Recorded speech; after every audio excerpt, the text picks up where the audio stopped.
Okay, I'm giving a minute for everyone to rejoin us. I am so sorry about that, everyone. That was not anticipated to have the session end after 20 minutes. So I was sharing with everyone. I had to quickly enter my credit card information and subscribe to the full service. And we are back. So where we're at was Heather wrapped up the outcome and process resistance that we needed to address for relationship and habits and addictions. And then we're going to do a demo for you guys of the invitation. And looks like we may have time for a couple of tools to address outcome resistance too. We'll see how it goes.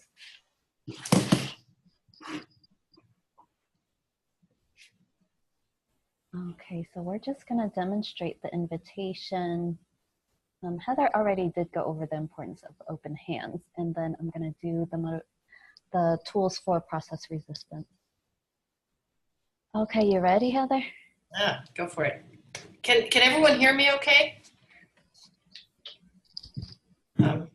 Okay, so all right. I'm going to take on the role of the client, and Heather's going to be the therapist. And I'm just going to share with her a couple of issues, and then she'll show you how to issue the invitation here. Okay, well, you know, I just don't know where to go from here. I've just been struggling with not really liking myself at all, and then the panic attacks continue to come, so I don't even know how I can live and enjoy life that way. And as you know, it's starting to create some tension with my husband, and yeah, I just need her help. I don't know where to go from here. Well, patient name. So I'm going to just pause 1 second here. Sometimes we say empathy, empathy, empathy to indicate. I'm gonna give her some brief empathy, but in a real session, I'd probably do more than what I'm going to do now. But I'm going to call you Linda as an imaginary patient. So Linda, gosh, my heart goes out to you. You've told me just how much is going on for you, that you're really not liking yourself right now, that you're still having panic attacks, and it gets to the point where you just don't know how you can live like this, and or how you could enjoy life. And it sounds like it's playing out with your husband as well. And yeah, I can just imagine you feeling just overwhelmed and discouraged, maybe kind of demoralized, maybe worried as well. Yeah, all of those. Yeah, am I in the right ballpark? Yeah, I feel like you're really hearing me out, and you heard all the points I'm struggling with, and yeah, I am really discouraged and demoralized. Yeah, and I know how hard you've been working to try to tackle these problems, and I have such admiration and respect for that. And I know it's so important to you to have a good life and not be weighed down by these symptoms.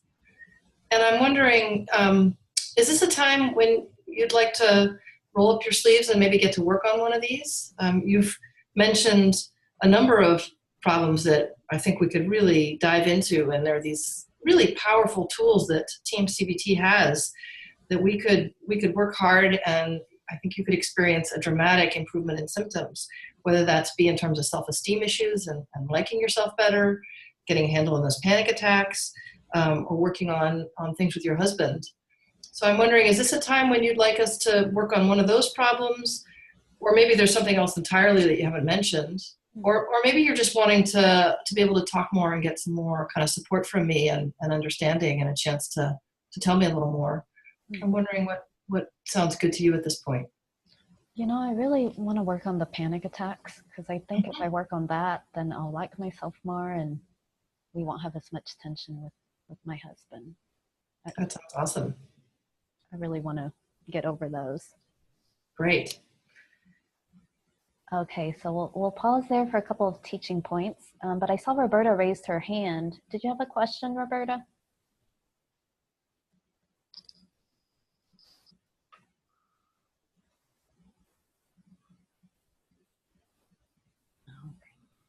Well, if you have a question, just type it into the chat. But a couple of teaching points. Heather did some brief empathy, but I wanted to point out a couple of the empathy tools that she did. When she just did some really solid thought empathy, she listed out exactly my words on what I was expressing, like my struggles with panic attacks, not liking myself, and the tension with my husband. When we do the exact thought empathy like that, even in the role play, I just felt really heard by Heather because she used my own words. And can I make a point of that? Is I actually took notes because that's the only way I can get that thought empathy accurate. Exactly. Yeah, good point. I forgot to bring that up on. With TEAM-CBT, we actually really want to take notes of clients' exact words. So when we do thought empathy, they can really feel heard by us. And then the feeling empathy was just, you're feeling discouraged and demoralized. And then she also did some stroking. So there's actually 5 secrets of effective communication. And then she did some stroking, which is the 5th secret, which is just actually sharing something positive about the client that you feel genuine about. And so I just felt like she actually did like me and cared about me when she said she admired how hard I work on these things. So that's just a brief overview of the empathy tools, which my next webinar will be all about empathy and how we can more deeply connect with our clients. But going into the invitation, you started off with just asking, is this a good time to roll up our sleeves to work on one of these issues? And then she listed out the issues that I could work on. That's part of the specificity there too. And then asking if I wanted to dive into it. And then the dangling the carrot is, we do have a lot of powerful tools in TEAM-CBT to help you with this. And that's to really instill some hope that we really can overcome these things together because we have tools for it. And then her open hands was, or would you like more support from me? And we, again, always just want to make sure we give them that option where they're completely in the driver's seat. And of course, there's an exception, like if they choose to process for like 10 sessions or something, then we may bring attention to that. But those were the components that Heather did. Did you want to add anything else to that, Heather, on what you did as teaching points and how I responded? Yeah, well, yeah, just to point out that you responded by accepting the invitation and pretty easily. You were ready, you as that patient were very ready to work. I noticed that Dan had a question about, do we name the therapy? I don't think I do. I don't think I am here because I'm in TEAM-CBT gung-ho mode. Maybe sometimes I do. I reference David Burns a fair amount. I'm pretty open that, that's the kind of therapy that I follow. I think the main thing is just to convey a lot of optimism and hope that their hard work will pay off. And I would say for those who are new to this, that can be the hardest part, to kind of convincingly dangle that carrot when you haven't yet seen the miracles that can happen. Once you see them, either in demos or in your own work, that part becomes much more compelling because you know how powerful these tools are. Right. Yeah, exactly. Because the point is really just instilling hope that you do have tools that can help them. It's not just endlessly processing and talking about their problems, because you may use some CBT tools, you may use DBT, EMDR, whatever it is. But yeah, it is about instilling hope, which is one of the key components for getting clients better. Yeah. Okay, so we're gonna go to a second demo. So the first one, I easily accepted, which sometimes does happen when they feel fully empathized with, they're ready to do the work. They're ready to get better. A lot of times too, you may have a different response. So we're gonna demonstrate that now. So do you want to just be the client responding differently? Like everything would be the same so far? Yeah, okay, so I'll just jump right into. Yeah, okay, so imagine I didn't issue that invitation. Instead of her saying, yeah, I want to work on my panic attacks, she might do something different. Yeah. Yeah, I do want to work on one of these issues, but man, that anxiety, I just don't know if I can get better from it. And my husband has just been really annoying me lately. And then I'll just go on processing. Mm-hmm. So Linda, let me stop you for a second, because I'm thinking I jumped in too early, and that what you're telling me is you really need more time to be able to talk about what's going on and get some support from me. And this is not a time in which you're wanting to actively work on one of these problems. Am I reading you right? Yeah, I think I'd like just to talk a little bit more about some of these struggles. Yeah, good. I'm you giving me that option. Great. I'm really glad you're telling me that so that I can be on track. Tell me more about what's going on. Okay, so that was the demonstration of a rejected invitation. They'll just go on processing, or they may actually say, no, I'm not ready to do the work. I'd like to talk about some things. But more often than not, they just go on and talk about something else. So what I think an important point here is that when someone declines the invitation, we want to be explicit with them that that's what they're choosing, and to be open-handed about that. It's a perfectly legitimate choice, but that they are sort of have informed consent that they are choosing not to work on their problem yet. So that we don't give them the illusion that just talking and venting is going to be sufficient. Right. And the open hands, I think, really is like an attitude. So it's your words, yes, but it's also an attitude that I'm okay with supporting you if you need to talk further, because that's important too. So with giving them the option to continue, like Heather was saying, yes, be explicit about, so you are choosing to talk further, but also giving the air that I support you in that. That's an important option. I want to be here to hear you out if you have more that you want to talk about. Mm-hmm. I did one other thing, which was I took the blame for if there was a bit of rupture there. I wanted to make sure it fell on me, that I was the one pushing too soon, just to avoid any suggestion that somehow I'm implying that they're not doing the right thing by not being ready yet to work for change. Yeah, good point. What questions do you all have about that demonstration?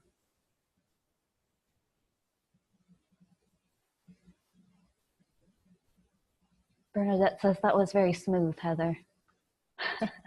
Yeah, she is pretty smooth. And I thought Jessica noted that, yeah, I do put in language. We put in language saying to work actively, because we are trying to, in team, and this differs from other forms of psychotherapy theory, but in TEAM-CBT, there is a clear distinction between empathy, which is that being understood and feeling that someone understands you and cares about you, and then work. That change requires more than empathy. Empathy is absolutely necessary. You're not going to help someone change if they don't feel cared about and empathized with, but it's not sufficient. That the patient then has to understand they're going to have to do active work. And this is our kind of gentle but clear way of conveying that. Right, so there's the supportive listening and then the active work. And what Dr. Burns has found in his research, that really solid empathy and supportive listening will get their symptoms to decrease by about 30%. So they will see some mood lift there. They will start to feel better in some ways, but really to take them all the way to healing. So depression may have gone from like 10 to a 7, but that's still pretty crappy. And you want them to feel, at least down to a 3 or a 2 or even 0. And we really need the active work, applying the evidence-based tools to really get them to that point. And they deserve that. And therapy becomes so much more rewarding for us too, when we really start to see results. And I just really believe that TEAM-CBT and the tools that we've learned can really change the world and change your life on a personal and professional level, because it just makes therapy so much more fulfilling and rewarding when you really see change in people. Okay, and then I'm gonna do, was there something? I see Dan has had 2 excellent questions here. One about the ultimatum, which I think you're about to get to, and the other would be a couples therapy. So, but why don't you? Yeah, does it work the same for couples therapy, or is there a difference with the invitation? Is that what you're asking, Dan? If you invite them to do the work? Yeah, because really with any type of therapy, individual, couples, family, addiction work, you really want to make sure you get solid empathy, and then issue an invitation to do the work. There's an important distinction in both habits and addictions and relationship work, where resistance is much, much stronger than it tends to be than in depression or anxiety. And so we issue what's called a paradoxical invitation, where we assume the patient does not want to do the work. And so the invitation is usually phrased as, I'm hearing all this. This could be a really exciting opportunity, but I think I'm hearing you say this is not the kind of help you're looking for and you're not wanting to work on it. And you really side with the resistance. And this requires the patient to convince you that they want to change. And so it's a slightly different way the invitation is offered. Yeah. Okay, does that answer your question, Dan? I think he's typing in an answer. April's asking, how can this be applied to clients who are court referred, such as drug court, DHS referral? Good question, where there's motivational issues. Some clients will say outright that they will follow the rules while in the court program, but plan to go back afterwards, such as with drug use. Yeah. So when we do the invitation with open hands, that means that we take on the voice of, I have the tools to help you if you want them, but I'm not here to convince you to change. So, and we'll get into that with that process resistance there, but it's really, you're no longer taking that side to convince someone what they need to do to get better. It's just, I'm here and I have tools that are powerful that can help you get some change in your life. Do you want them? Are you willing to do the work to get there? And if you plan on, relapsing, or you're just doing this for court reasons, for outpatient basis, we actually really screen them to not even take on clients who are just here to get a court winning or whatever it is, because then there's just a conflict of interest. There's too much working against them, doing the work for it to be fulfilling for us and rewarding for them and to be effective at all. Dan's saying, yes, but wondering if one picks a specific problem and other just wants to vent.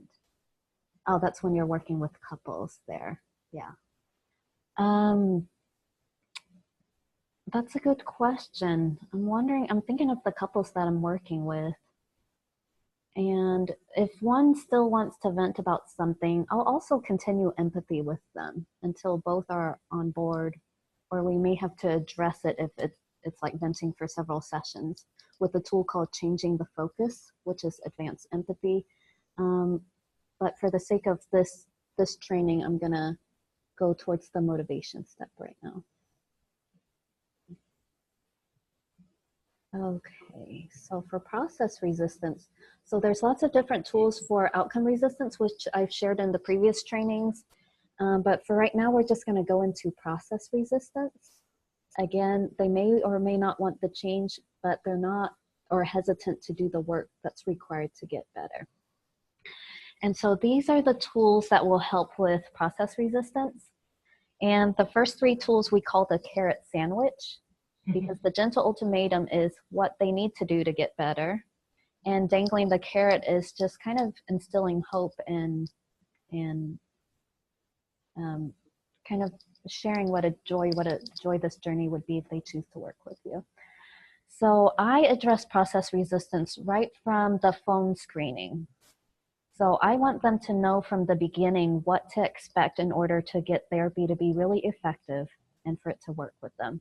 So right from the phone screening, I'll empathize with them for like the first 10 minutes. And for the last 5 minutes, I would say something like, I'd like to share with you a little bit about my therapy approach to make sure it's a good fit for you as well. So dangling the first carrot would be like, I hear you're talking about struggling with anxiety, depression, etc. And I feel like I have a lot of tools that will be powerful and that could really help you to meet your goals, to help you get self-esteem, etc. The more specific the carrot can be, the more powerful. And so I always try to use what is it that they're saying that they're wanting. And so we do have powerful tools that can help you decrease your anxiety, improve your self-esteem, reconnect with yourself, something like that. The gentle ultimatum I would be really clear with is my therapy approach is really active. And so while I'll make sure that you feel heard and supported, and there will be a portion for you to process about your struggles, I'll also require that you bring a therapy notebook in session, because we're going to do some active work in session and to show you some of the tools that can really help you overcome your depression, anxiety, etc. But I'll also require that you do some of the work outside of sessions as well. So most of my clients really need roughly at least 20 minutes in between our sessions of doing the homework to apply the tools in order to get better.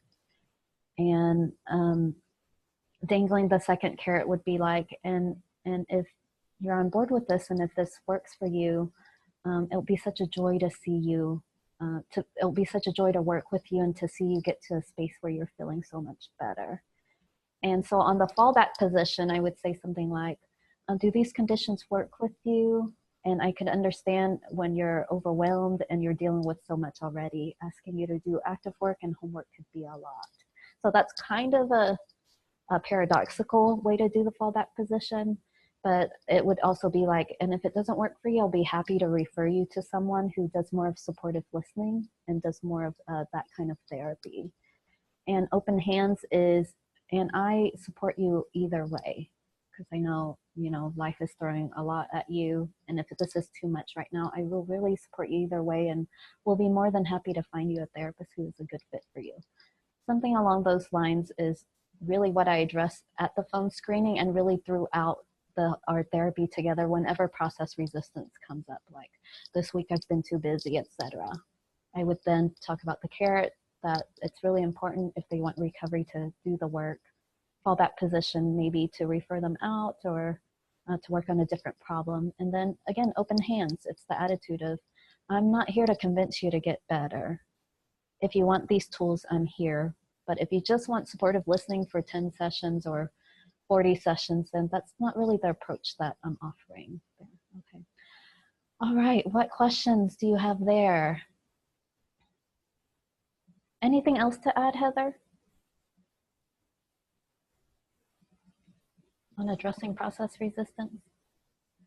Yeah, that I guess that we are typically outcome resistance we can address unless there's a lot of ambivalence. That's usually a one-shot deal, whereas process resistance is often something that we have to do again and again. So we do it even before they come into treatment, and then, you know, we may revisit it because we're all human and we may be filled with motivation at one point, and then life gets busy or the actual exposure is hard, and there can be some, you know, some ambivalence that creeps in. So, yeah, great point. Be prepared to address process resistance throughout.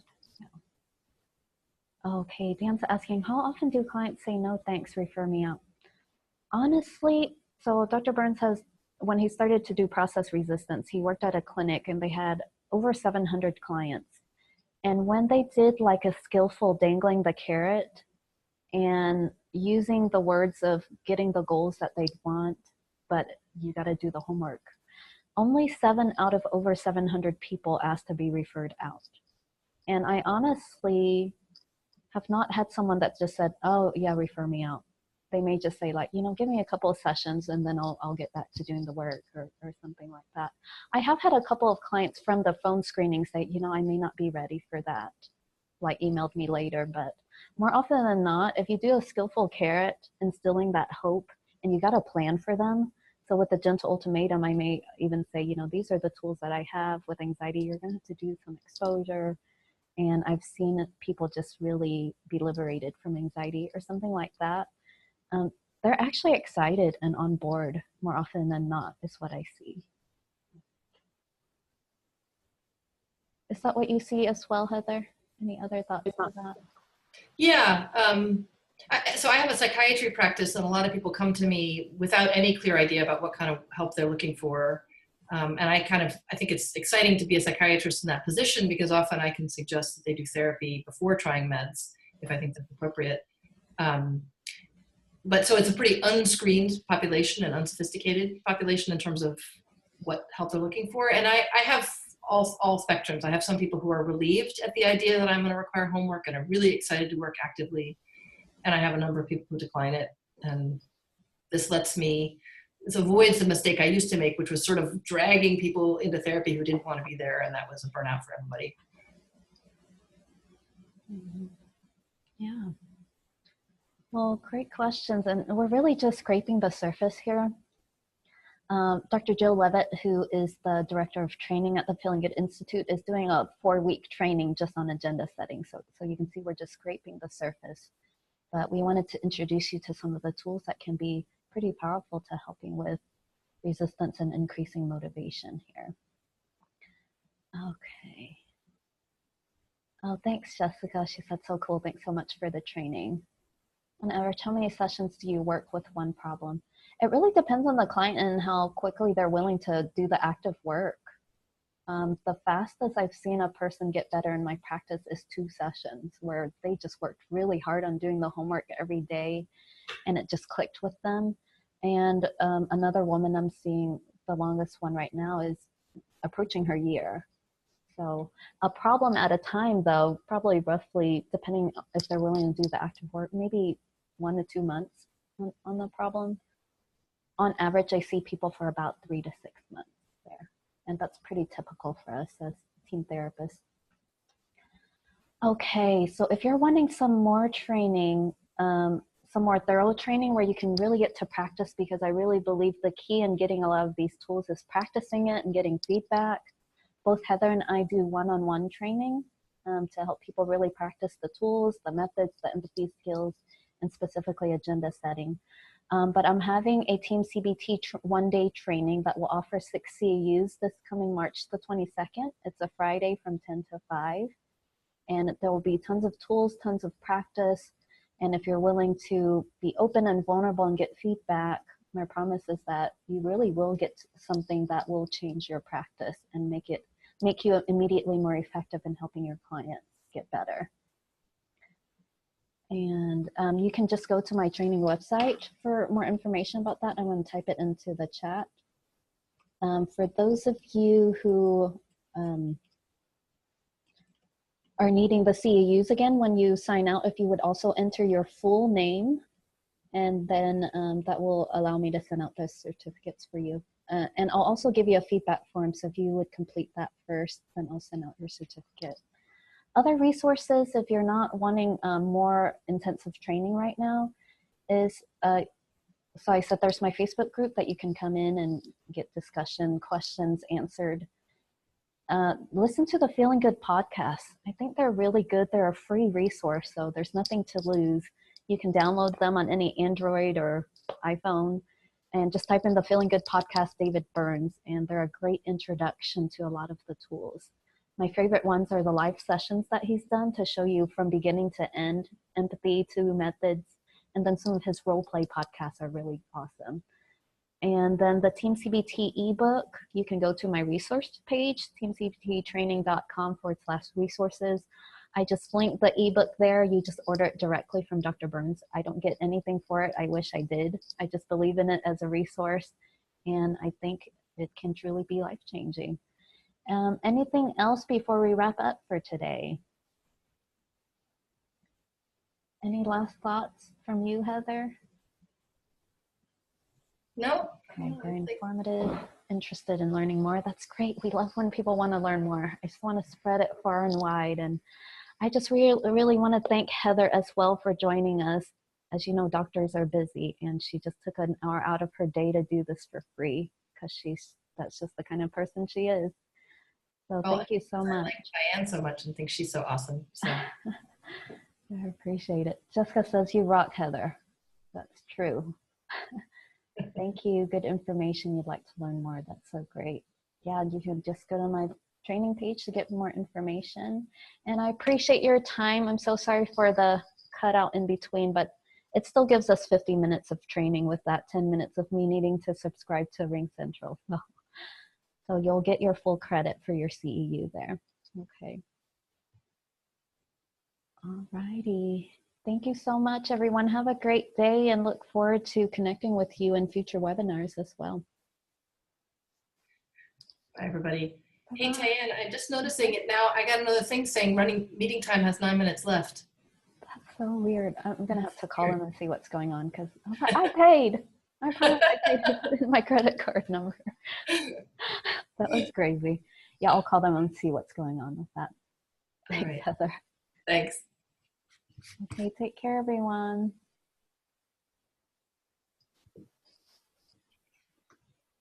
Just going to copy this chat to get everyone credit.